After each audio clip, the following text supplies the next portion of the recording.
বিসমিল্লাহির রহমানির রহিম قد أفلح المؤمنون যারা মুমিন তারা সফলকাম, যারা ঈমান এনেছে তারা হলো সাকসেসফুল ইনডিড দ্য বিলিভার্স। যারা ঈমান এনেছে, যারা মুমিন তারা হচ্ছে সম্মানিত উপস্থিতি। কথা বোঝা যাচ্ছে? পৃথিবীতে মানুষ বিভিন্ন পথ দিয়ে, বিভিন্ন রাস্তা দিয়ে, বিভিন্ন জায়গায় সফল ব্যক্তি আছে।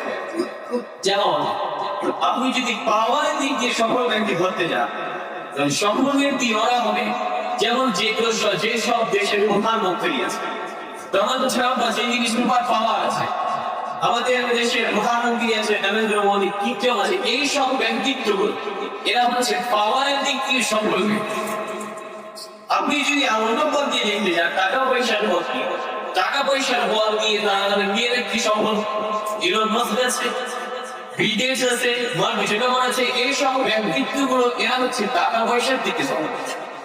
আবার আপনি যদি না খ্যাতি এইসব দিক দিয়ে সফল ব্যক্তি দেখতে চান, তাহলে সফল ব্যক্তি দেখতে পাবেন যারা সেলিব্রিটি আছে, যেমন ফুটবলার আছে ক্রিস্টিয়ানো রোনালদো, মেসি, ক্রিকেটার আছেন বিরাট কোহলি। এইসব ব্যক্তিত্বগুলো এরা হচ্ছে না খ্যাতি এইসব দিক দিয়ে সফল।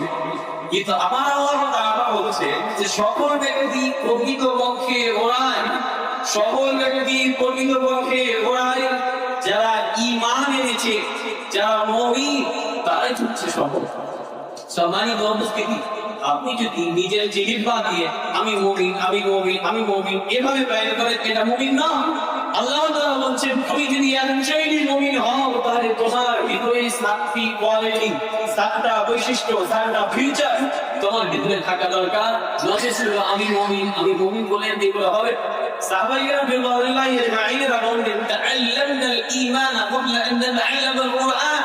We learn the faith before we learn the Quran. আমরা কোরআন শিখা পূর্বে আগে আমরা ঈমানটাকে শিখেছি, ঈমানটাকে আমরা আগে মজবুত করেছি, তারপরে আমরা কোরআন শিখেছি। সম্মানিত উপস্থিতি, তাহলে মুমিন আপনাকে হতে হবে, প্রথমে ঈমানটাকে মজবুত করতে হবে, তারপরে আপনাকে কোরআন শিখতে হবে। কোরআনই যতগুলো আমল এসেছে তাহলে আমি টেনে নিতে পারবো। আপনাকে একটা উদাহরণ দিয়ে দিই, উদাহরণটা বলছি, ট্রেক্টর আমাদের এলাকায়, আপনাদের এলাকায় অনেক আছে। ট্রেক্টরের একটা ইঞ্জিন পার্ট আছে, একটা আছে টলি পার্ট।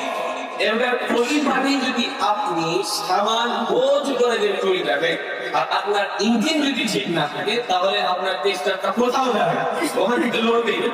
এবার যদি ইঞ্জিনটা ঠিক থাকে আর টলিটা যদি যেমন তেমন হয়, তাহলে আপনি যদি কোনো রকম মালটা চাপিয়ে দেন, তাহলে ইঞ্জিনটা সচ্ছল করে ট্রেনিং এ চলছে। ঠিক ওই রকম